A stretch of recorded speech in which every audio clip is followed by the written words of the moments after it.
Good day, judges. We are Team TRI from University Science Malaysia. My name is Lim Jia-yu, and I am the project manager and also the model trainer. My name is Nicholas Tang Xun, and I am responsible for data analysis and model evaluation. My name is Chai Juanze, and I am responsible for the backend development and also the AI integration. My name is Huan Yunfei, and I am a front-end developer and UI UX designer. And our project title is Trixscam. So let's start our presentation today. Okay, so our team choose case study 2, which is digital trust real-time fraud shield for the unbanked. So this track is a machine learning and fraud and anomaly detection, and the primary goal is SDG 8, which is the decent work and economic growth. So why do we choose this case study 2? For one of my personal reasons is my friend recently got scammed by the fake PTPTN phone call. So they will WhatsApp then because my friend's birthday is at there is same date as the scammer call him, and my friend willingly to give the money through the Touch and Go to a random bank account for accepting the gift that will sent by the scammer. So my friend give a lot of money through this unbank to a scammer. So to prevent this, after I heard this, and then I have to use our knowledge in computer science to prevent this from happening. For other reason, because the online scamming is rapidly increased with the growth of the digital payments and also the e-commerce. So the traditional banking very struggle to adapt to evolve through these fraud patterns. So our goal is to design a smart, scalable that can detect the suspicious transactions quickly and in real time to minimizing the false alarms. So this is the reason why we choose the case study 2. Okay, so our proposed solution is an ML-powered fraud detection system that uses a hybrid approach. So it combines machine learning and also a network graph. So what do the machine learning does? It learns to analyze the transaction behavior. And then the graph is for analyze the relationship between the entities such as the address and devices.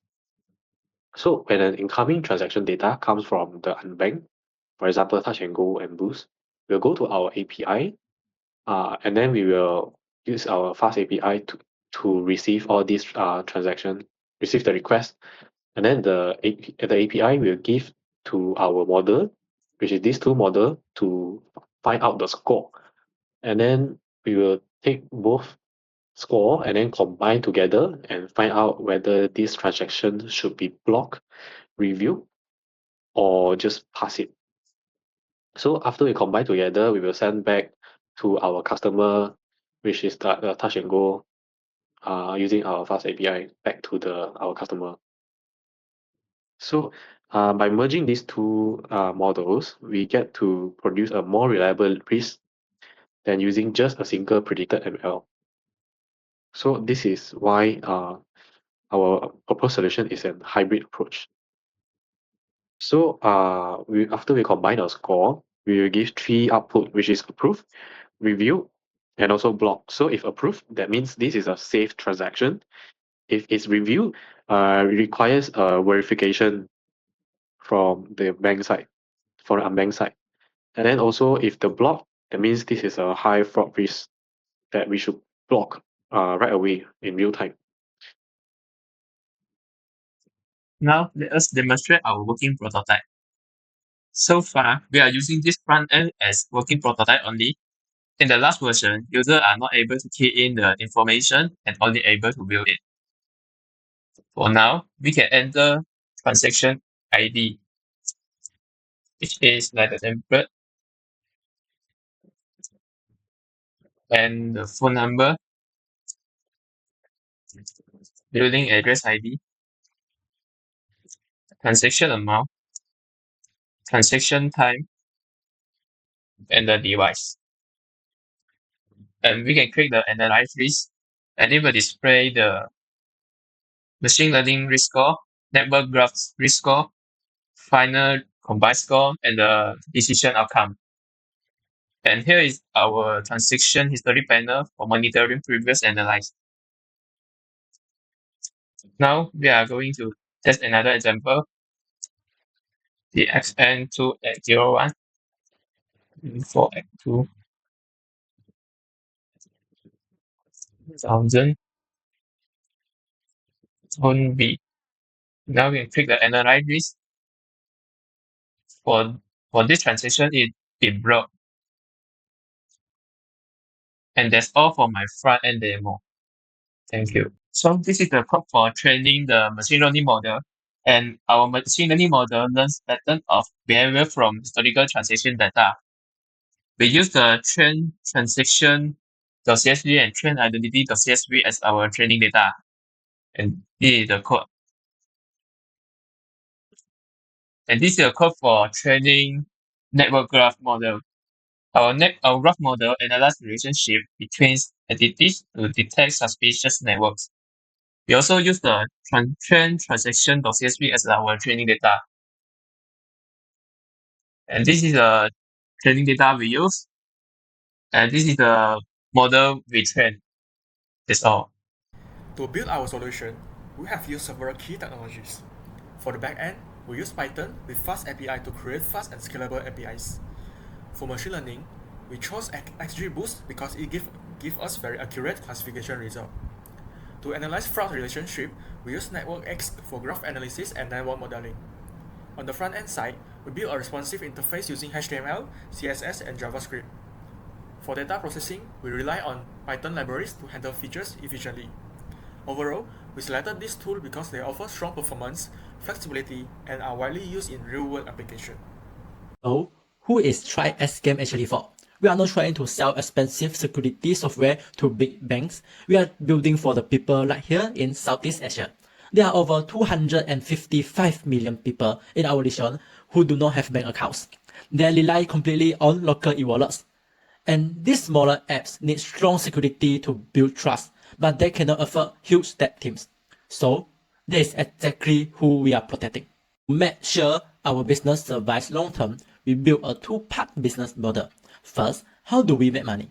We charge the bigger payment apps a small fee every time they use our API to check the transaction. Second, how do we help the community? We take the profit from those big apps, and then we can offer our system in a very cheap price to the non-profits. This is how we directly support the economic growth. Finally, how do we keep the AI smart without spending a lot of money on data? We use a shared network. We give our clients a discount on their bill if they agree to share anonymous fraud patterns back to us. We only touch the scam behavior so we can protect our client privacy. This means if one e-wallet in Malaysia catches a new scam today, our entire network is protected by tomorrow. It keeps our costs low and can make everyone safer. When we look at competitor solution, we found that most fraud detection systems rely either on rule-based method or on a single machine learning model. Compared to them, our solution offers several key advantages. First, we use a hybrid approach that combines machine learning with network analysis. Second, our system is more adaptable, so it can respond better to new and evolving fraud patterns. Third, we provide explainable risk score, which improve transparency and make decisions easier to understand. Finally, our system is lightweight and suitable for real-time deployment. Together, these strengths give us a strong competitive advantage in both accuracy and interpretability.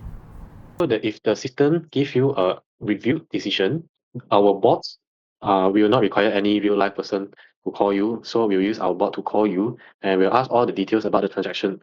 For example, why you give, who is the who, and then why and everything. And when we use encoded LM to find out, we will give the final decision that this transaction should be blocked or approved. So for example, if you get like 0.9, then we will block the transaction. If you get like 0.4, we will give an approve for your transaction. So no real life people needed in this situation. So this is very different like the bank. Thank you for your time and consideration. We are Team TRI, committed to building smarter and safer digital systems using artificial intelligence. We hope our solution demonstrates both technical innovation and real-world impact. Thank you.